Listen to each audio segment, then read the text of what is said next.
loud. So everybody, warning, we are now recording. You didn't have to enter the passcode to get in. Maybe if, I don't know.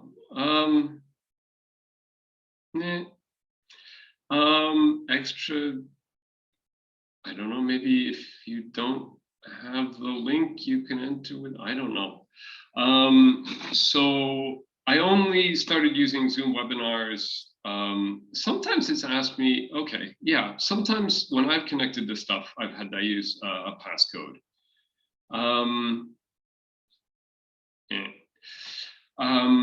Okay, so we can, so the technical stuff, if anybody's having problems, ooh, so now I just see my picture and Sarah's name. So I'm going to pin myself because this way I can see if what I'm writing on the board is actually legible.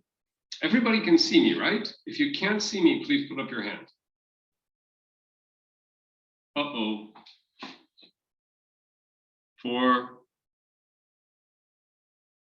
You can't see me. But the other people can see me. Sarah, you can't see me either? I will ask to unmute. Oh, sorry, Sarah. I can. Hi. Yeah, I can see you, no problem.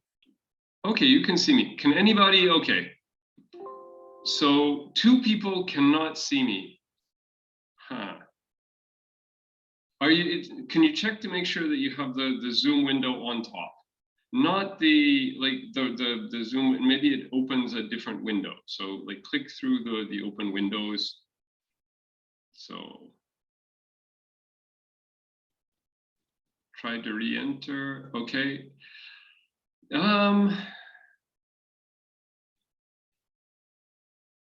Okay, 1 person can't see me, but we're recording, so you can see me afterwards. Sorry, I know this is a computer science faculty, but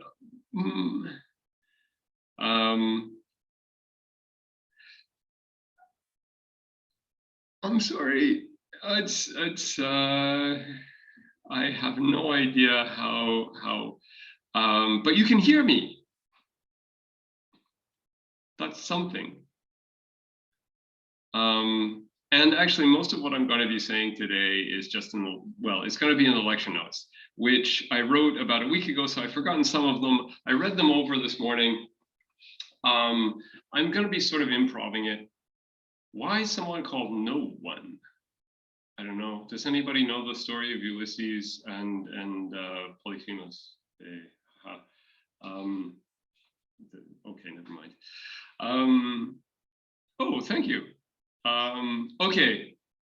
Okay, so we're 4 minutes in, so I'm gonna get started. So detail, like there's a bunch of stuff I should tell you about the course. Okay, so there's this bit before where they say, what's your name? And he says, my name is nobody. You can back me up, Aaron. Oh, that's okay. Somebody, sorry, I shouldn't have said the name. But somebody knows this joke from the Odyssey. Yes, okay. So I'm just gonna quickly go through the syllabus, which is on the Brightspace page. If you can't find the Brightspace page or you can't get access to the Brightspace page, please send me an email. There are, okay, just zipping through quickly. There are kind of a lot of assignments, but you can skip 2 of them. There are 2 midterms. But they're take home. So you get like a week and they're just going to be sort of like a slightly heavy assignment. So there's this list of important dates, design and analysis of algorithms, paradigms of algorithm design, and limitations of algorithms and important stuff. Learning outcomes, I'm going to skip that. Course format, Zoom, recorded, posted on Brightspace. You have my lectures from last summer. You have on the Brightspace, there's a link to the YouTube videos. I know YouTube is not available everywhere. If you can't get them, send me an email and I'll post them on Brightspace. I may post them on Brightspace once I get enough time anyway. 9 assignments with the best 7 to count 5% each. Late assignments may be accepted with a penalty at my discretion. This is because we are in a pandemic, so like, don't worry. I'll try to be understanding as long just try to keep up. You can work in groups of up to 3 on the assignments. And you're allowed to reform or disband or whatever your group of 3 after each assignment and change groups. You can talk to other people, like if you have no idea what's going on, talk to other people, talk to other groups if you want to. But the rule is, then it's a good idea after you talk to them, like watch TV or something or play video games for an hour before you write it up, so that way you'll know that you actually understand it. Because the problem is if you just take their idea and write it down and then I challenge you on it and you can't explain how you came up with this idea or how it works, then we have a problem. So you can discuss things, but you have to be able to justify what you've written. Okay, like somebody in your group of 3 has to say, yes, I understand this answer. So it's not that hard. I mean, you just have to understand. I mean, this is university. Try to understand. Understanding is good. Yeah, okay. If no one in a group cannot explain one of the answers, they are liable to be reported to the FCS for plagiarism. 2 midterms, 15% each. These are, they're posted at Monday morning, they're due on Friday. Final exam, I don't know the details of this because the faculty is gonna tell me how exams are being run these days. Notes, I just copied this from the syllabus template. Yeah, final exam requirements, copied that. No, I did this from the faculty. You can get this Common License and Rivest and Sign Introduction to Algorithms book. It's good. I have this. Oh, right here. I'm just getting the book. So I have a really old version of the book from the 90s, before Stein joined. And I want these other books for later to be able to hold them up. So I should switch back to the Zoom to see if people are asking questions. Very, very conform study. Oh, okay. Is this? Oh, sorry, Travis. There are 2 questions that I think maybe you can help with. One is, he asked, what will we have assignments during the midterms? No, I don't. I think that should be, the dates should be set up. The assignment deadlines should be there. And I don't think I put, where are the deadlines? Tentative, cultural respect. Wait, I put the deadline somewhere, I'm pretty sure. Oh no, okay. No, I probably took them out then. Where are the deadlines? I thought they were in here. Oh, okay, wait, homework deadline, Monday, midnight Friday from May 14th to July 23rd, except June 11th and July 9th. And those are the 2 weeks you have the midterms. So, sure. And the other question is, will the midterm be cumulative? Or just the final exam will be cumulative? Oh, the midterms, yeah, the midterms will be on the stuff that, it's not going to be cumulative, the midterms. Okay.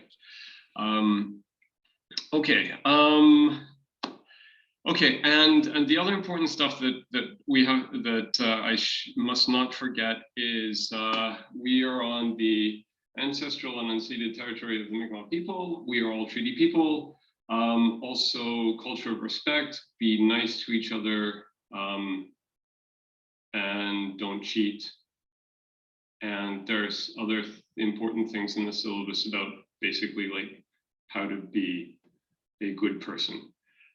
Just be a good person and a good student and try to learn. I think this is an interesting course. Like this is, I feel I'm lucky that I get to teach this course because really I think this is what computer science is all about. This is not actually what I do. I do data structures.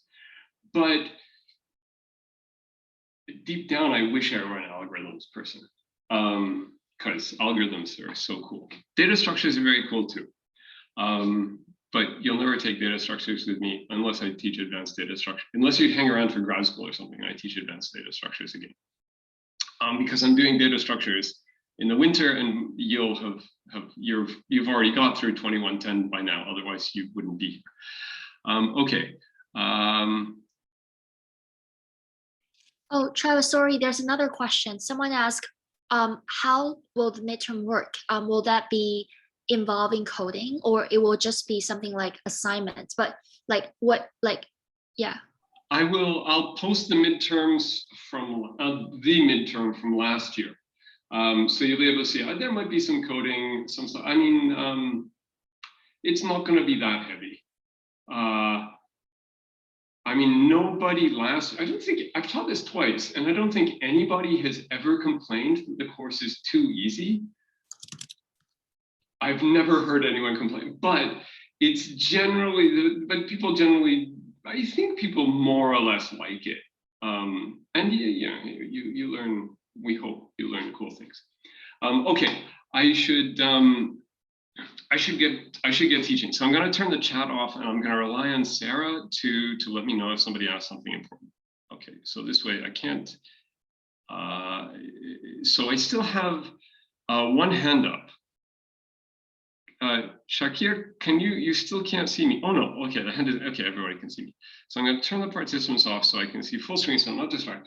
So, okay, I'll like 45 minutes. No, I have like an hour or something. I should be able to get through this. So, for people who have read the lecture notes, this is going to sound very familiar. So imagine now, I'm not going to do this even in my apartment because, like, if we were in the faculty, Andrew, the dean, would probably get angry if I did this. Here in my apartment, my building manager, Leighton, would get angry if I did this. But imagine that I have a bucket of water, and I have like two little pieces of silvery metal. And they look about the same, and I clink them together and they sound the same, or I clink them on the bucket of water and they sound the same. And they don't really smell like anything. I pass them around, and you can, and I tell you don't put them in your mouth. And I pass them around, and you look at them, and you're like, yeah, basically they look the same. And then I throw one into the bucket of water, and it goes clink, right? So it's just like you drop a quarter. Actually, I have change. I could pretend to do this with a quarter. And then I drop the other one, and, well, I stand back, and I drop the other one in the bucket of water, and then you understand why I told you not to put it in your mouth, because it goes boom. Okay, there's this big bang, and the fire department gets called, and I get fired. So the thing is, why these two things, they look the same, but and in most respects they behave the same, but in this one respect, how they react to water, they're completely different. So this discrepancy, like, to understand this, people had this, the four elements: earth, air, fire, and water. How much of this was connected with this metal associated with the moon or with the sun or whatever, blah blah blah. But to really understand why does this happen, to come up with a coherent explanation. Now you can just memorize that one of this stuff explodes and this stuff doesn't. And you can memorize it, but you don't understand it. But to really understand it, you understand, like, electrons and protons and valences and orbitals and blah, blah, blah. And Sarah knows physics, so she knows more about this than I do. I haven't done physics for a long time. But to understand why this happens, you have to really understand something fundamental about the universe. So you get into molecules and chemical reactions, and then you understand it, and you know all of this from chemistry class from high school, which for you was a lot closer than it was for me. So in the lecture notes, I wrote it. There was this famous physicist, Richard Feynman, who did quantum stuff. So Sarah's happy. and he said, and so if there was going to be some disaster that wiped out like all scientific knowledge, but he got to keep one sentence and pass this on to future generations. He said, the deepest thing I can think of to tell people is that everything is made of atoms. Now, he was a physicist. So actually, that means like physics, chemistry, yeah, similar at that level. So everything is made of atoms. That's kind of deep. That's something fundamental. It took us a long time to figure out, because there were all these competing theories about, what matter is made of, and everything is made of atoms. Okay, so if you asked a biologist, maybe they wouldn't say that. Maybe they would say something really basic and important from biology.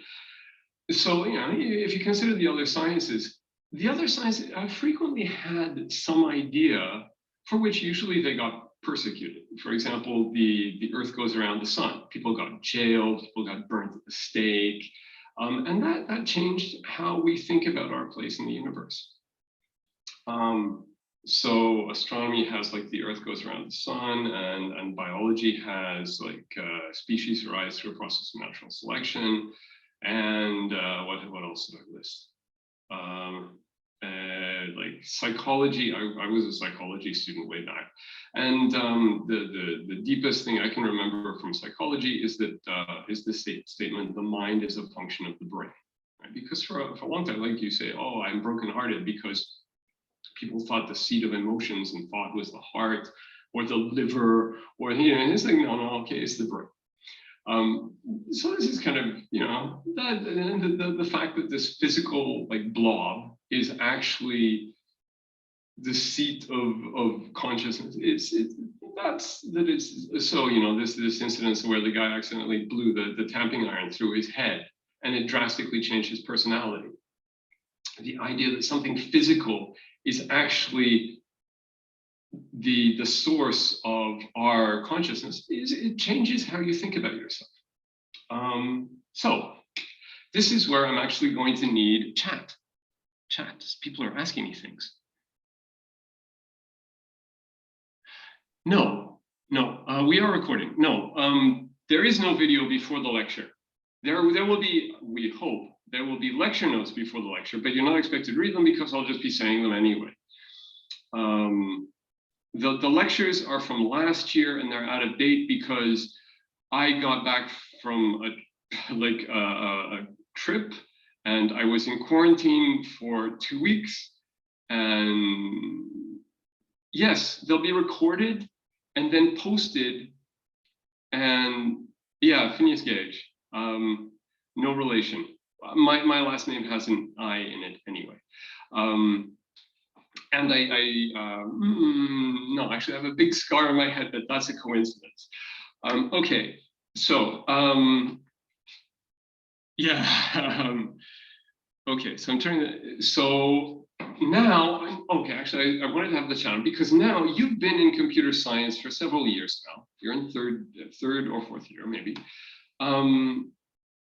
So all these other sciences, they have these deep things that change humanity's perception of the universe.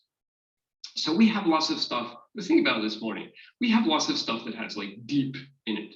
We have deep learning and deep neural networks. We even have deep fake, right? So I remember seeing this video about like demonstrating the possibilities of and it was the world leaders singing Imagine. John Lennon, Imagine. And so you can imagine going up against, you've got some sort of pan-scientific conference and people are talking about, why they are a science. Why are we a science? We're called computer science, but why are we a branch of engineering? And if you think about it, if we're about doing like building things, why aren't we engineering? Why are we called the science? And if you go, for example, like the Waterloo, which is arguably the top CS school in Canada, computer science now it's its own school, but it started out, and I think it still officially is, in the faculty of mathematics. It's not in the faculty of engineering. So we're our own faculty, so you don't figure this out at Dal, but most places, computer science is arts and science. It's not in the Faculty of Engineering. Engineering has computer engineering. So why are we a science? You know, if you're one of these meetings and you know, people are just going, physics is saying everything is made of atoms, and biology is saying new species arise through a process of natural selection, and we get up and we say, we have a video, a fake video of the world leaders singing Imagine. We're not going to get taken seriously, right? So I want to know what have we got? Like, what have you learned? Now, if you've read the collection notes, of course, you sort of know this, but what have we done? Computer science, we've been around for like 100 and something years. What have we done that's deep? So this is, we go to chat and you can put your hands up. The internet, actually, that's a good one. Combinatorial thinking is arguably mathematics. But yeah, okay, that's better than the things I listed. And the internet, but the internet is okay, the internet is cool, but it's a technology. I mean, the internet doesn't really tell us a truth about the universe. Speed up advancements in science. The Turing thesis, yes, okay. People know more than I was expecting. The speed ups in the advancement of science. So this is, so there's a professor at Waterloo, and he refers to janitorial services, like computer science provides janitorial services to other sciences. Or you will hear about computer science has service courses. Same way actually mathematics has service courses, which is courses we do for other faculties to train them to use a computer. But these are people who don't want to know about computer science. These are people who want to use computer science to do something else. I mean, we use algorithms to find patterns. Yes.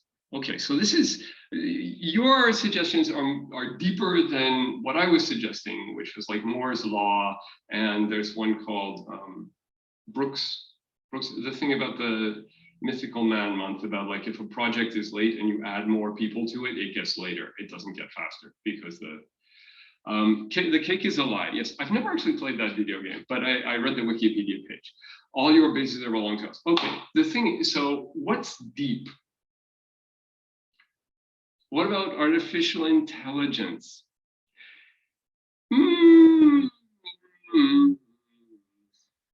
So I was thinking about like someday you will have Shannon from, yeah, okay, me.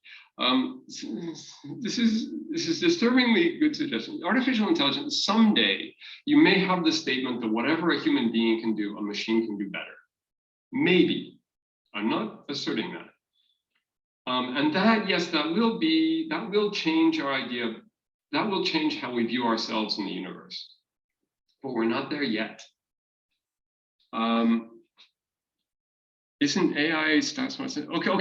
Okay, but we have to get on with the course because now I have 55 minutes, and we have to get through like some graph theory stuff. Okay, so these are good suggestions. I'm going to turn the chat off so I don't see them anymore. So what I was going to say, this is why I got the other books. So if you go to the Scientific American's list of the most important scientific books of the 20th century, maybe also including some of the 21st century. So you have like Stephen, the Brief History of Time, you have Einstein on relativity, you have Feynman actually talking, there's this thing called QED. You have, so for the physical sciences, which the pale blue dot, Carl Sagan, I can't, it's in the lecture notes. I went and read them and wrote. And you have some which are sort of math and sort of computers. So like people were saying that you can use computers to help the other sciences. Well, you couldn't actually look at fractals very well unless you had a computer, right? So Mandelbrot's fractals. But but I activated the course. Actually, if you didn't, oh, no. Can people see the course?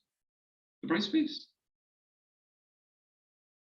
Okay, because well, maybe. so I guess you probably, for that student, you probably want to search for it in your Brightspace. Okay. Because Also, it will not pop up like automatically. If you're not if you're not officially enrolled, then just like keep showing up to the lecture. I'll keep using the same link, keep showing up to the lectures, and I'll try to get you enrolled. And I can't promise because maybe the faculty will say no, but otherwise, we'll work this out somehow. If it turns out to just be a bug. Okay, so, but you also go and so you get, okay, you couldn't look at fractals without computers, and on that list is Mandelbrot's fractals. And there's also Norbert Weiner's cybernetics, science of control, and the animal and the machine, I forget what the full title is. And then you also get Don Knuth's Art of Computer Programming.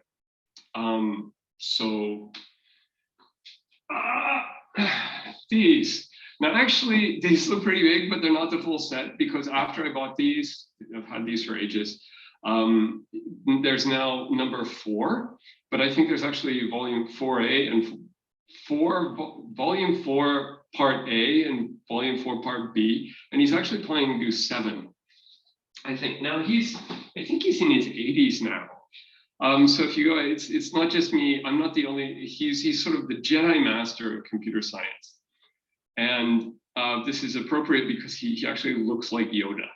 I'm not the only one who says that. If you go to Google and you type in Knuth Yoda, you'll see comparisons. And it's on there, Art of Computer Programming. Why is that, one of the top top science books of the 20th century? So, okay.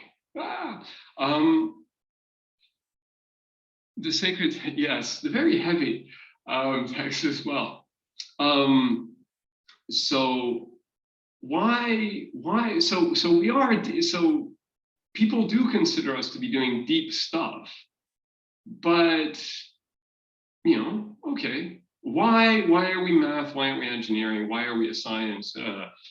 So I'm going to argue now that we are actually the deepest science, and I'm going to argue this to sort of explain why we're covering the things we're covering in this course.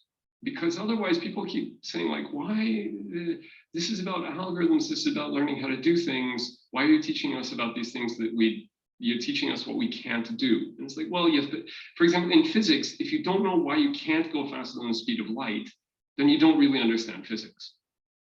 If you don't know why you can't turn lead into gold chemically, then you don't really understand chemistry. If you just memorize a list of things that you can do, that you mix, if you want this, you mix this, you get this, then that will get you a job, but it's not really enough to justify getting a chemistry degree. So we're partly going to study things you can't do in this course.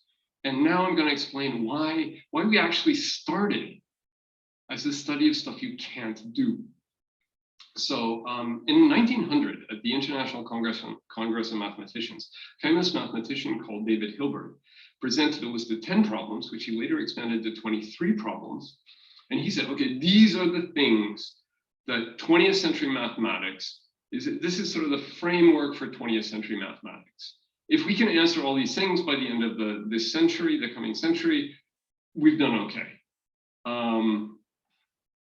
And he was right, but in a weird way, because he was right, but not the way he expected. Those were important problems, but they didn't turn out the way he thought they would. So one of them is Hilbert's 10th problem is find an algorithm for solving Diophantine equations which have rational coefficients. So tell if it has a rational root. So you all know the quadratic formula. So you have a quadratic equation and you have this quadratic formula, and this tells you whether it has real roots. So I actually I can't remember. I was thinking this morning, I was like, I don't actually remember the quadratic formula. But I knew it backwards and forwards back in the day. I just haven't used it for probably the past 10 years. So I know sort of how it goes. There's like the square root over 2a, something like that. But you should all know, because it hasn't, yes, okay, something like that. So there is this thing, you have a quadratic formula, you have the quadratic equation, you have a formula. If you have a cubic equation, there is a cubic formula. Now these are equations in one variable. If you have a quartic, then I think there is also a formula even for a quartic. Quintic, there's actually a proof that it doesn't have a solution in radical, so that you can hack it around. Which one? The cubic, the quartic? Yes. Okay. So apparently there isn't a quintic. There's this proof by Abel that there isn't something like this but you can still solve quintic. But generally, Diophantine equations have a finite number of variables. By the way, you can tell I'm speaking really quickly. I'll probably say things which are not quite right, but I think I got them right in the lecture notes. My goal is to never speak slowly enough for people to be able to watch my lectures at 1.5 speed, because then I feel like I'm not really giving you enough information. Ultimately, I'd like people to have to watch my lectures at half speed. No, I'm just kidding. So okay, there's this. Hilbert said we want a way to solve general Diophantine equations. Somebody gives you this thing that looks sort of like a giant quadratic formula, but it has like x and y and z, but it has rational coefficients, and we want to be able to say, does this have a root, a rational, a root where these variables get rational values? And he said, like, yeah, like we should solve this. So this was Hilbert's 10th problem. And he didn't ask, is it possible? Because it was sort of, when you're a kid, you think if you can state something mathematically, right? So there are problems that you can't answer because you just don't have the information, right? Like you just don't know. But if you can state something mathematically, then you think that you should, if you're smart enough, you work hard enough, you take enough time, you should be able to work it out. And that's now there. Okay, so for example, around the turn of the century, there are things like the continuum hypothesis, which says like we will get there in this course. So is there an infinity between the countable, the infinity of the integers and the infinity of the reals? And this, it turns out to be independent. So there are things which you can't prove in math because you actually don't have the axioms to prove them, right? They're independent. They're not true, they're not false. But this, if somebody gives you a Diophantine equation, obviously either it has a rational root or it doesn't have a rational root. So it can't be like true or it can't be independent of your axioms, because if somebody gives you the root, you can check it, right? So you have this idea, up until the 1900s, people thought if the answer is out there in math, if you've written this, if you've got a mathematical statement, you either prove it or you can't, or you either prove it true or you prove it false. But it's not like maybe it's true, but we can never know, right? Okay, so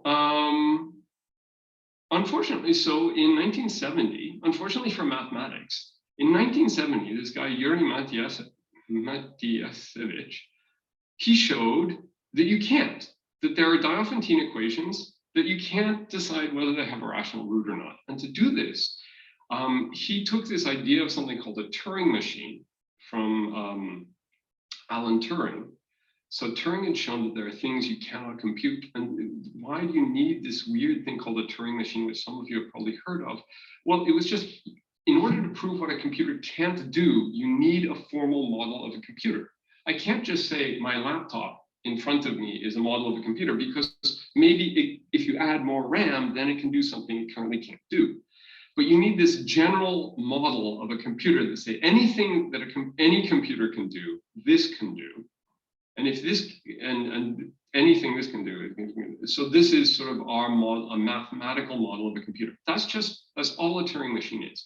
Does it have to be a quintuple with blah, blah, blah? No, no. And later in the course, I'm going to argue that we're actually going to use a C compiler, because when in Turing's day, most people had never seen a computer. And if you said computer, people thought of a person. Like if people have seen that movie, Hidden Figures, when they talk about calculators, they're talking about people, right? Back then, Turing when he said computer, he meant a person, but he needed a mathematical model of what a person could compute. So anyway, there was this Turing complete. People know. Okay, people have heard of lots of that. So, okay, Turing had shown that there's something called the halting problem, that this question of whether a Turing machine halts or not, then a Turing machine can't answer. We'll get there later in this course. So Matyasevich managed to take the halting problem, and he managed to take a Turing machine and he managed to encode it as a de Lafontaine equation. Yes, okay.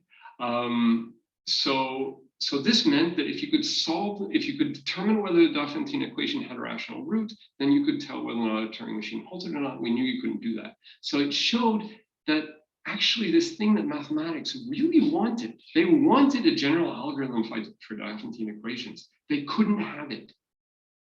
And that actually there are statements which are true in mathematics. They're inherent, like it's not sort of simultaneously yes and no. It's either yes or it's no, and the information is there, but you can't get it. And that was a surprise for mathematicians. So in the course, oh right, that's the thing I said in the course notes I wrote.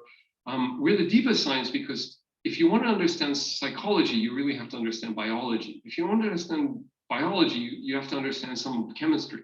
To understand chemistry, you have to know something about physics, and to know physics, you have to know something about mathematics. Mathematics, it's like doesn't have to argue why it's deep, because really, if you're doing a science and you're not doing mathematics, then how are you doing a science?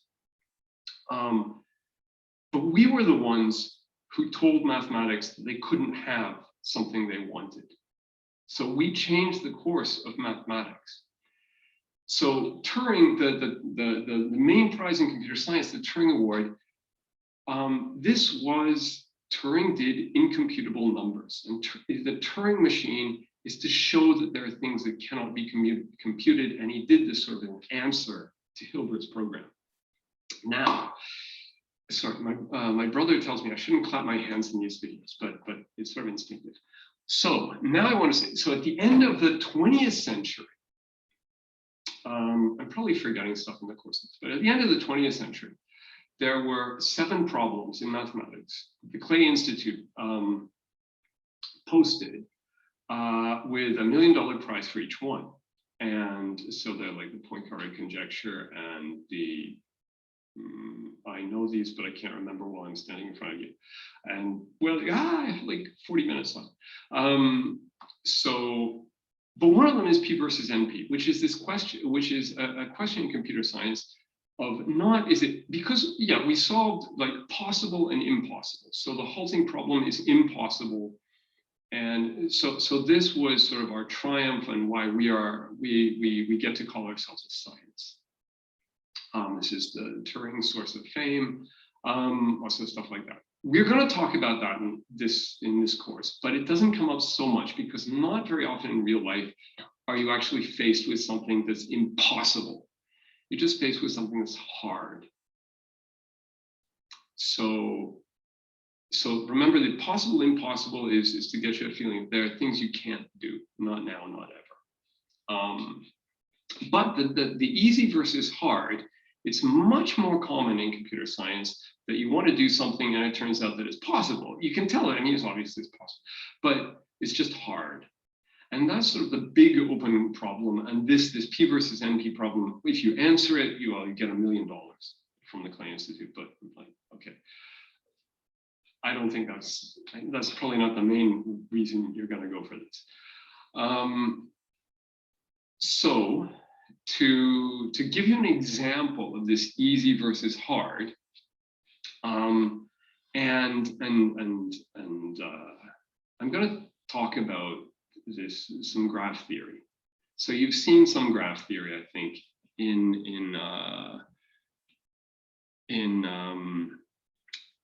2110 or discrete structures. Yeah. So you've heard of the bridges of Königsberg. So I looked up the number. It was like the 1730s. The citizens of the city Königsberg it was in Prussia. Now it's actually an exclave of Russia. So it's the Kaliningrad Oblast. So this reminds me of this when we're talking about graph coloring in the next class, because actually this exclaves break the four-color theorem. And it's kind of cool that right now we're talking about Königsberg, which is now an exclave. So they had this, you had the river, which I think starts with M, and you had, let me think if I can, how did this work? I think there was a bridge here. I think it looks like this. Let's check the notes.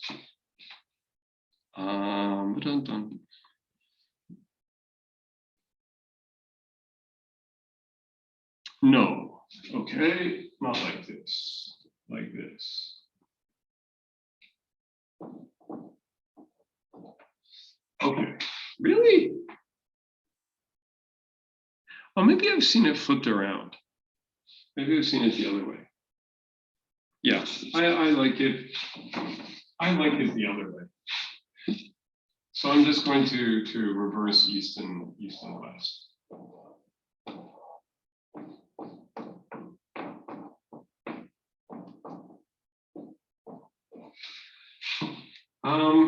If anybody's from Kaliningrad and is upset, I apologize. Okay, so the question was, can you start somewhere and go for a walk? After dinner, you go for a walk and you want to walk around the city and cross every bridge exactly once and get back to where you started. Okay, so they wrote to Euler, the famous mathematician Leonhard Euler, and they said, can you do this? And to answer this question, he invented graph theory. And he said no. Okay, so why not? And he said, because imagine that you have a graph, you put a vertex for each of these locations, and you put an edge. So this is the north bank, the south bank, this island. You put an edge for each bridge. And he said, so you can't do such a cycle, which is now called an Eulerian cycle, unless all of the degrees, the degree is the number of edges incident to a vertex, unless all of the degrees are even. Why? Because if you imagine you start somewhere, you're going to leave, and then at some point you're going to get back. And so that's going to decrease the number of edges you're going to cross those edges off. That's going to decrease the number of edges incident to that vertex by 2.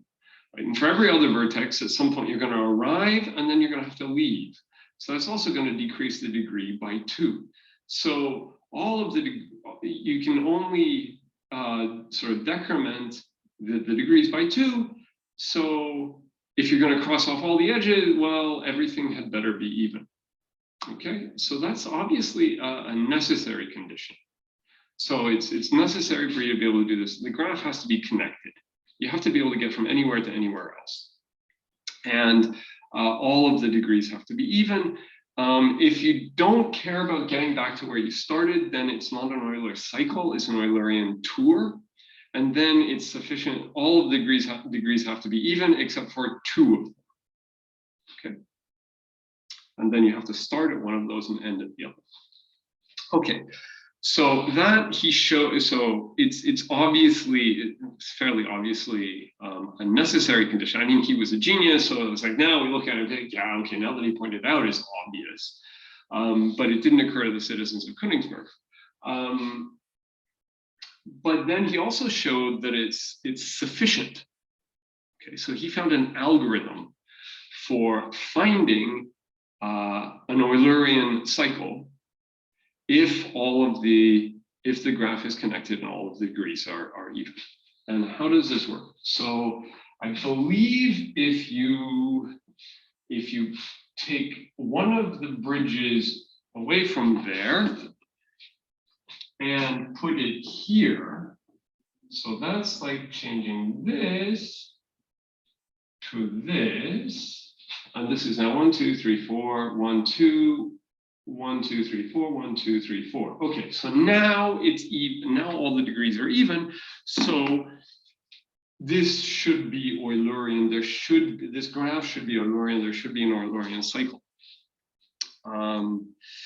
So what is Euler's algorithm? Well, you start somewhere and you walk.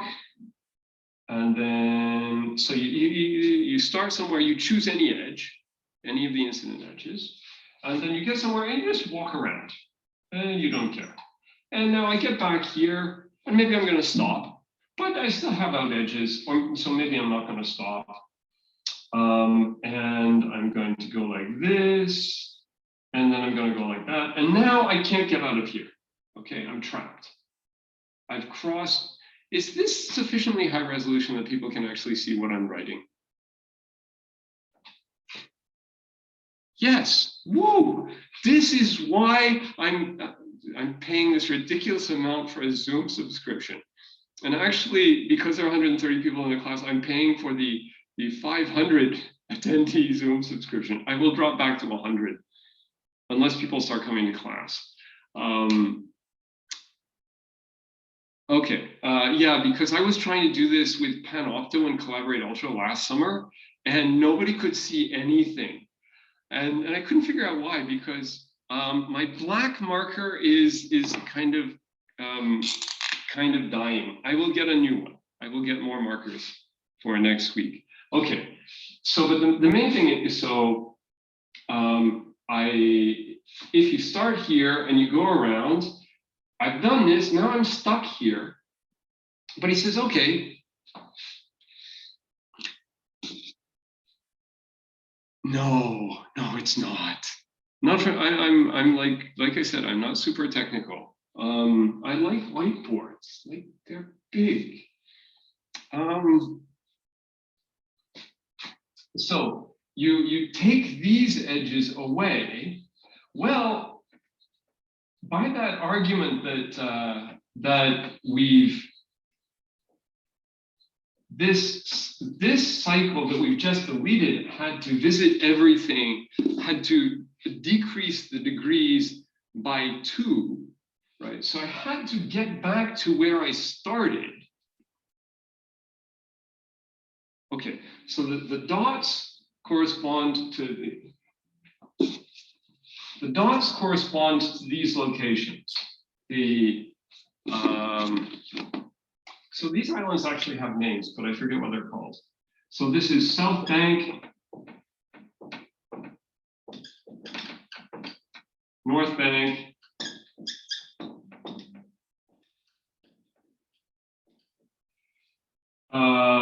West Island, East Island.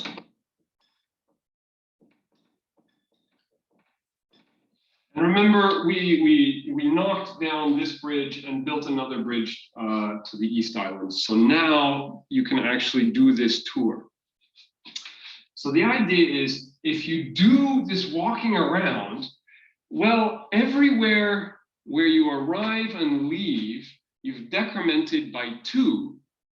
So when you start somewhere and you leave, that means that now, until you get back there, its degree is now odd. because you've canceled one of the edges. So it has an odd degree. Everywhere else, you arrive. When you arrive, you've decremented, you've canceled one of the incident edges. So it now has odd. And 0 is not odd. So that means it can't have zero edges left for you to take. So it has to have at least one, so you can still leave.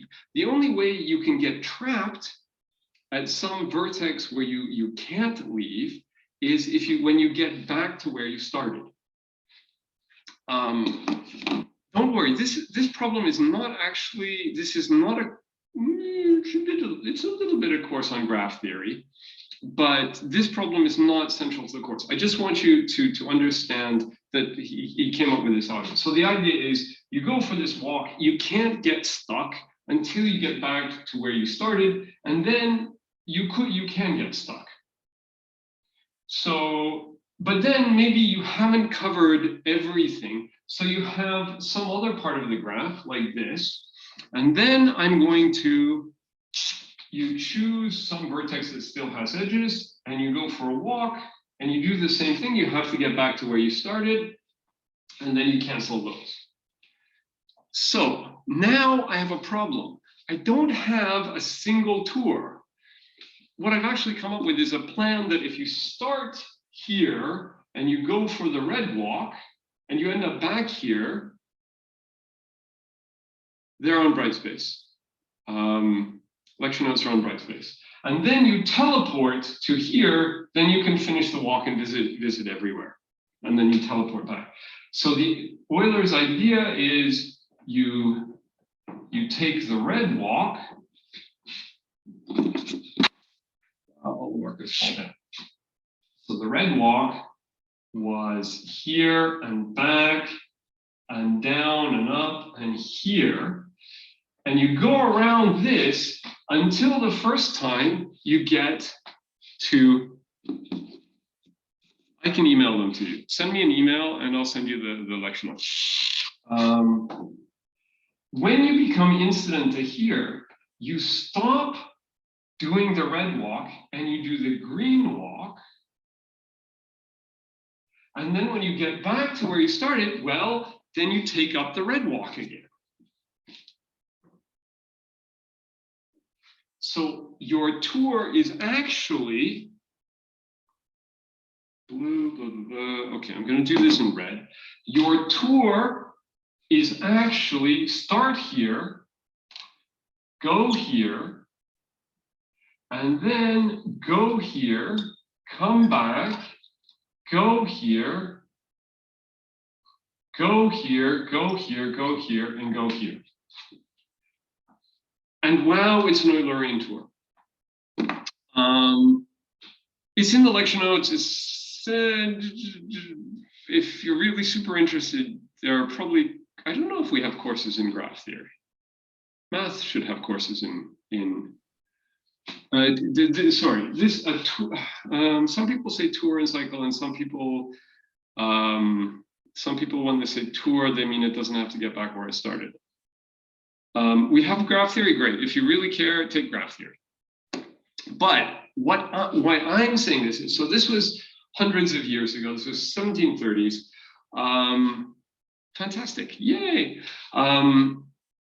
One thing just to point out is people think that computer science is about computers. There's this quote by Edgar Dijkstra's algorithm that we'll study later in the course. And he said, computer science is about computers as much as astronomy is about telescopes. They're really useful, but Euler didn't have a computer. He came up with an algorithm and he didn't have a computer. So most people say the first thing you need to know before you start doing design and analysis of algorithms is which programming language are you going to use? Well, Euler didn't care because he didn't have a programming language and people didn't even talk about them back then. So you can design algorithms and run algorithms without a computer and without worrying about programming languages. Okay, so now what I want to talk about is jumping forward 127 years, something like that, to 1857. So, okay, Eulerian cycles. Given a graph, somebody asks you, a connected, is it connected? Is there a way to start at some vertex and cross every edge once and get back to where you started? So that's an Eulerian cycle. And we have an algorithm. It's not that complicated. Obviously, it takes polynomial time. It's not that easy to, I mean, it's not that hard to implement. I made people do this as a homework assignment last year because I was, someone recently told me that 3110 was the second hardest course they took. And I was like, there's no dignity in being second. So they said that Norbert's 3136 was harder than my 3110. I'm shocked. So okay, now this is reverse, because if I was trying to make this hard, then I would make you program this like I made people program this last year. But I'm not going to make you program this. It's very important because what I made them do last year, you use Eulerian tours in genome de novo assembly. You build something called a De Bruijn graph, and then you find find something like an Eulerian tour of the De Bruijn graph. So, for example, when people came out, when they sequence an organism's DNA for the first time, they're using their Euler's algorithm to figure out how to put the little fragments of DNA together to get back. And so this was a big deal in the news because when they did the tests for COVID, when they managed to do that so quickly because they managed to sequence it quickly. And I'm not sure, I haven't checked, but probably they sequenced it. It's de novo assembly, nobody had ever seen it before. So they probably did it with using an Eulerian tour on a De Bruijn graph. This is sort of the stuff I do. I do bioinformatics data structures. Okay, that is not so important. I mean, it's important, but it's not so important for what I'm going to say in the next 20 minutes. Now, what I want to talk about is skipping forward this 127 years. In 1857, William Rowan Hamilton, who's I think he's Irish mathematician, and so he invented something called quaternions, which come up in quantum physics. Sarah, have you ever heard of these things? Sorry, quaternion? Yeah. No. Oops. So it's some. Feel like, is it quantum computation or is it like it's some weird group theory thing? Oh, I haven't learned about it. Sorry.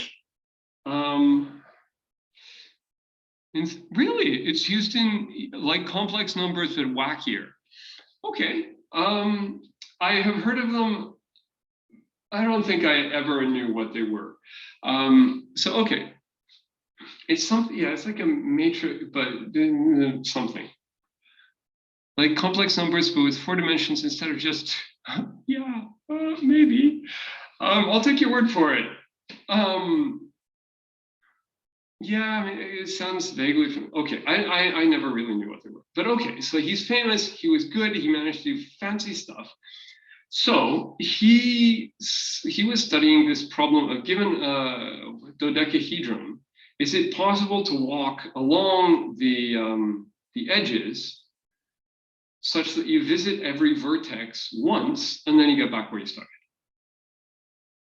So because and he wasn't doing general graphs, he was just doing this one little thing. And then I think he marketed it as a toy.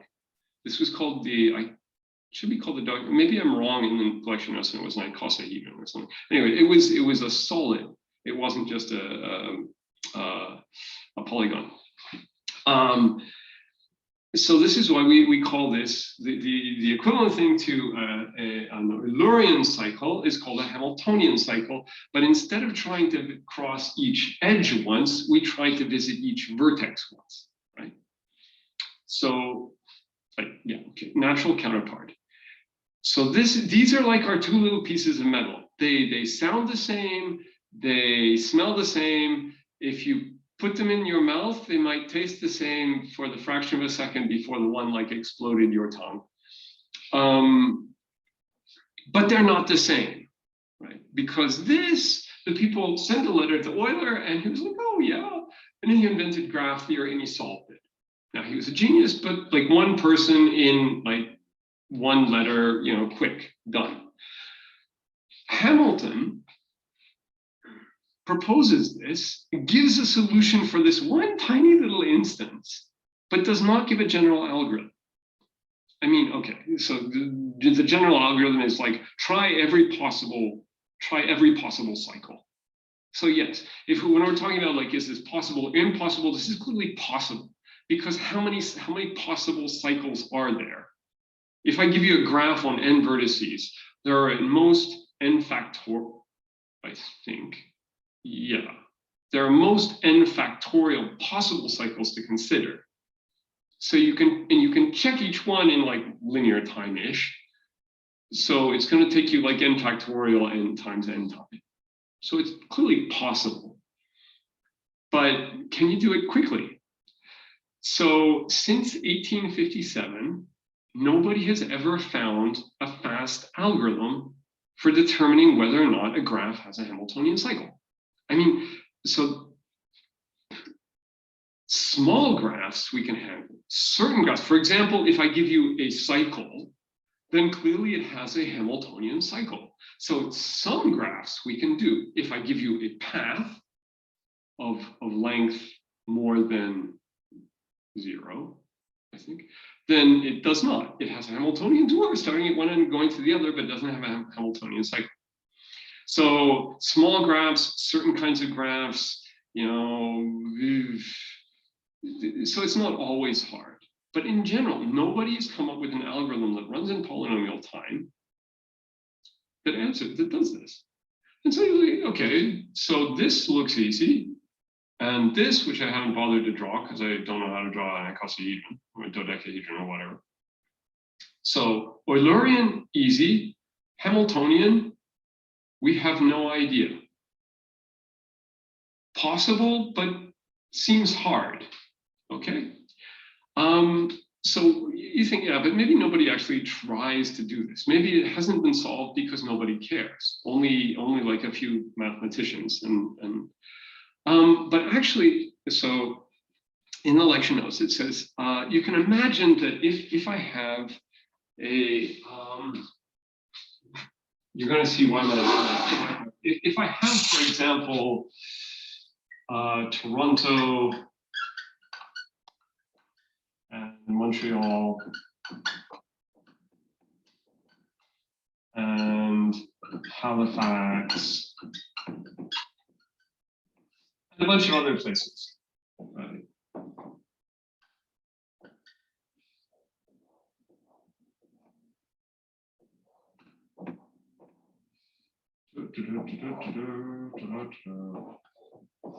Okay, you have some graph of places.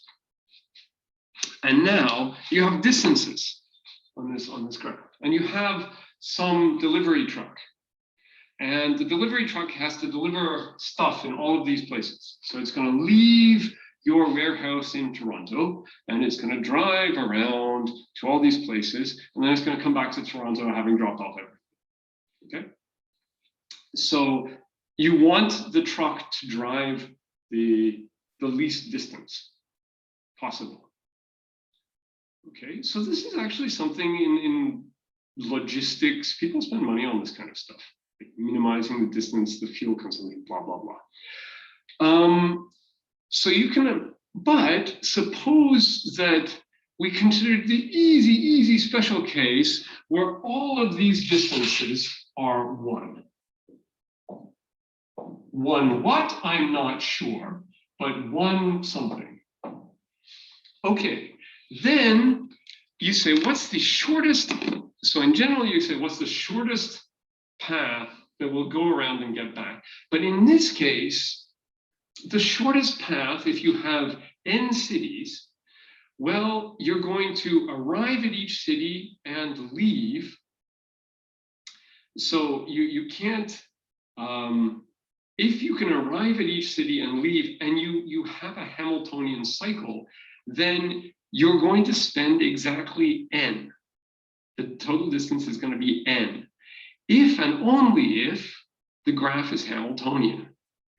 So in order to be able to solve the general problem, which is called the traveling salesperson problem, you can't solve that unless you can solve the Hamiltonian cycle problem, because the Hamiltonian cycle problem is a super special case of the traveling salesperson problem. Okay, and people care about the traveling salesperson problem. So it's, and actually it turns out that in this course, we're going to see hundreds of natural problems and thousands of mostly natural and maybe a few fakey problems are equivalent to Hamiltonian cycle. If you can solve one of them, you can solve all of them. But we don't think you can solve any of them in polynomial time.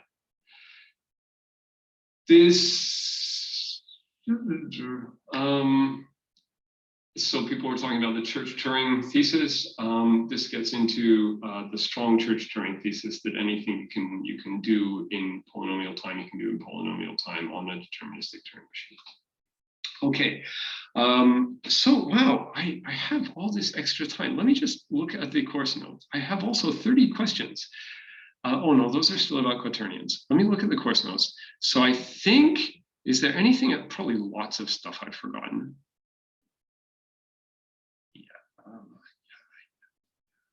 Yeah. Okay. Oh, right. Okay. So the important, okay, I'm almost done. So the, okay, so this gets a bit fuzzy. On how to solve leak code. We actually will, so I found out about leak code from Sarah.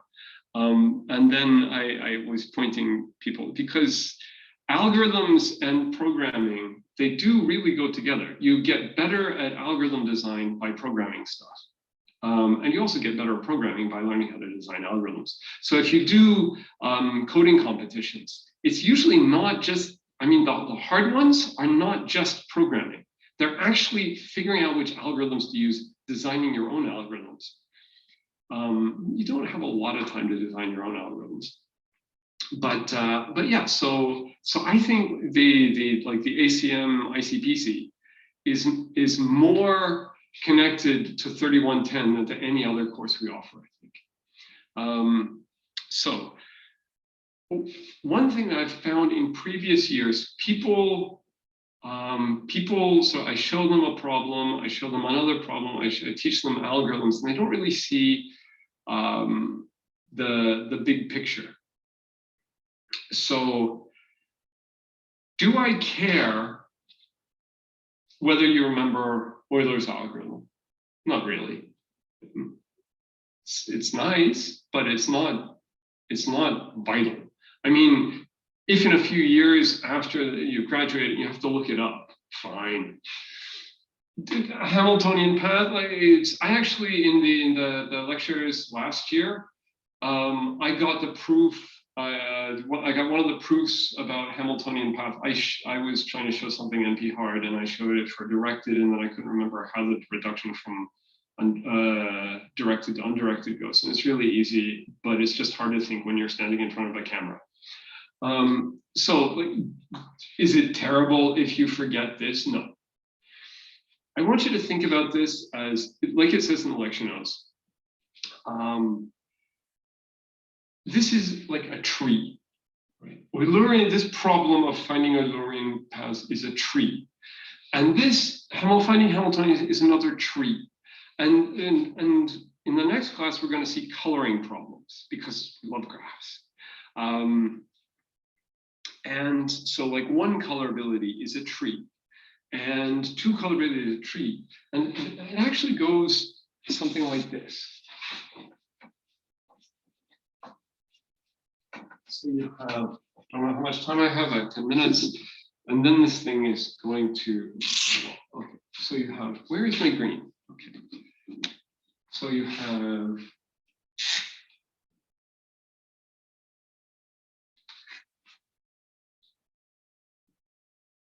so this is Eulerian cycle.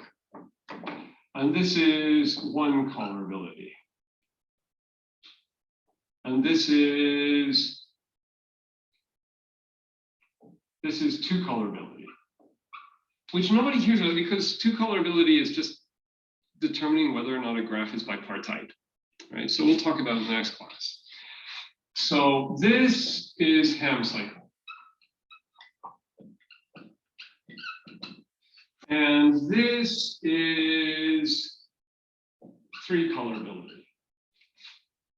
Oh yeah, so over here we have something that's called planar. Planar four colorability. And then over here we have four colorability. It would be easier for you to read if I actually cleaned my whiteboards properly.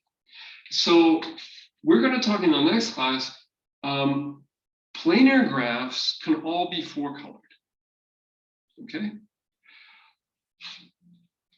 But so telling whether a planar graph, so we're also going to do, just to make this confusing, you're going to see in the next class, there is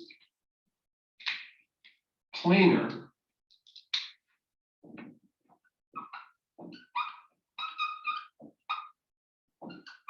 three colorability. Oh yeah, and then there's TSP. Traveling salesperson.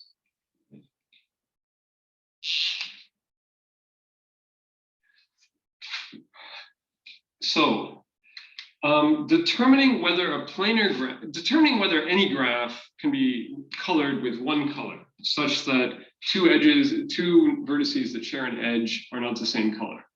That's easy. I mean, if you can it be colored with one color? Yes, if and only if there are no edges. Two colorability we're going to talk about in the next class, but it's also easy. It doesn't matter whether the graph is planar or not. Three colorability, it's actually, we don't know how to do that. And it turns out to be equivalent to this Ham cycle problem. Sorry, yes. It's just, I haven't been able to find refillable markers.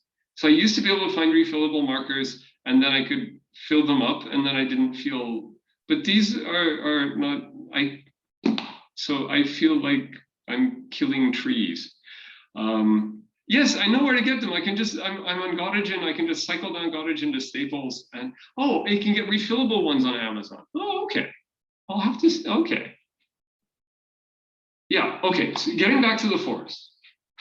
So three colorability, it doesn't matter whether the graph is, I hope so. I hope they will come out in the same definition as here. But actually then they're huge, so I upload them to YouTube, but YouTube seems to be able to compress them pretty well without actually destroying the resolution. So, and also, if you look at the videos that are currently on YouTube, there are the low quality ones, which I recorded through Collaborate Ultra. And then I also have like a separate camera, which is just a camera, not connected to the laptop. And I would run that. And it sounds kind of tinny, but the resolution is higher. So I can always go back to that. But back to the forest. Okay, this is easy. One colorability is easy. Two colorability is Eulerian cycle we know how to do. Planar four colorability, the answer is always just yes. Planar five colorability, the answer is yes. The links to the YouTube videos are on the Brightspace page. Planar three colorability, it turns out we don't know how to do that. We don't actually have a proof that it's hard, but nobody's ever found it. Three colorability, also believed to be, all of these things turn out to be equivalent. Four colorability, non-planar, is hard. Hamiltonian cycle, all of these things are equivalent. Now there are harder problems like the Diophantine equations, which are impossible. So there are things which, there are lots of levels and you get into this cool stuff called structural complexity theory. What, I don't care if you were like, I would show people in the previous classes like this tree, that tree, and they'd be like, okay, I have to remember to memorize this tree. I really care about this tree. Now we memorize this other tree. So I don't really care about any of these individual trees. if you think you're a student of geography, like you just know that there's this chunk of forest and this chunk of forest, and where's my blue marker go? Oh, okay. And then what's important to geography is maybe, now we're not actually sure that these things are separated, because it might be that there is a polynomial time solution for these things. We just don't have one yet. But in this course, the important thing is to remember sort of the general layout of easy stuff, very easy, how you solve this and that. Hard stuff, why is it hard? How does this relate? You know, and also then you want the techniques for how to solve the easy stuff. And the other thing, I have 4 minutes. Another thing that we're going to see in the next class, for your first homework, you're going to solve something that's not just one of these, it's harder than one of these. And it's going to be a fairly substantial instance. Right, so and don't worry, this is possible. I made them do it last year. I made we did 3 coloring the counties of Nova Scotia. Now I'm going to make you do 4 coloring the countries of the world. To remind you that don't miss the forest for the trees, and don't think that this river you're never allowed to cross over and play in this side of the forest. Norbert runs the advanced algorithms course, and it's the entire course is spent on this side of the river. And there are instances which are easy, and we can do, just because it's not guaranteed to be polynomial time in general, we still play over here. So it's not like hardness is far, far away. Hardness is just around the corner in computer science. So what were the things? Oh yeah, and the last thing is, okay, computer science is the deepest of the sciences. Some problems are possible, some aren't. That's deep. Some problems are easy, some probably aren't. We're not sure. Well, okay, some we can actually prove, but not these. So we can do this. We'll see these techniques. Don't miss the forest for the trees. And the other thing is, a lot of people, in 2 minutes, I'm going to explain it. A lot of people think, I don't know what the answer to this is, so I'm just going to write down the answer to this, to the question that sounded the most similar. The thing is, if you look at 1 colorability is here, 2 colorability is here, 3 colorability is here, planar 3 colorability is here, planar 4 colorability is here, 4 colorability is here. If I change just a little part of the problem, it can go from being really easy to being really hard. So that's going to come up. It works in other fields where you're like, this looks like an impressionist painting. We were taught about this other impressionist painting. I'm going to write sort of the same stuff. Just because I asked you, there will be things like partitioning into increasing subsequences, which we'll do with greedy. And then I ask people about longest increasing subsequence, and they try to do with greedy. And it's dynamic programming. So I'm sorry, but it's part of my job to try to trip you up that way, is to ask you about things that look like things you've seen before, but they're not, because I stick the word planar in there, and it changes everything. You say, okay, I ask you about trees, you can do something on trees, but I ask you about graphs and you can't. So you actually really have to understand this stuff to get through this course. Well, not really. I mean, I think probably some people have maybe got through without understanding, but it's a good idea to understand this stuff. Please try. Questions, please put it. Now I will switch to participants, and I can see if anybody has their hands up. Questions, comments, otherwise we are now finished. Please feel free to email me.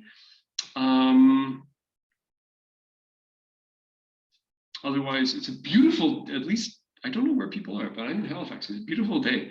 So it's too nice to spend inside studying computer science. I will go out and jog and think about computer science. Okay, so no questions. Good luck. Welcome to the course. Daily problems. I hadn't thought of it, but not today at least. Oh, okay, I can try.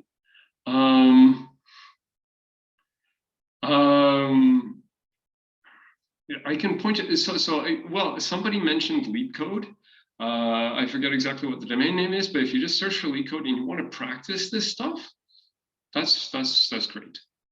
I mean, it's like I said, if you are yeah, so there's that book I linked to on the Brightspace page in the syllabus, this competitive programming handbook. I actually know Antti Laaksonen. He almost TA'd for me when I was in Helsinki. But okay, but no daily problem for today, unless I could ask you to no, that would be too hard. That I am okay. If you want to like read the reduction of no, don't. That would be mean. If you really want to, you can look up the reduction from 3-colorability to planar 3-colorability. There's something called a gadget, which you plug, where you get edge crossings, where you can plug this thing in, and but you don't need to. We'll get to it later in the course. Okay, I'm going to stop the recording because I'm over time. Cheers. Recording. Where do I stop the recording? Thanks. Thank you. Where is the recording? Stop. Ha. Do you want to stop? Yes.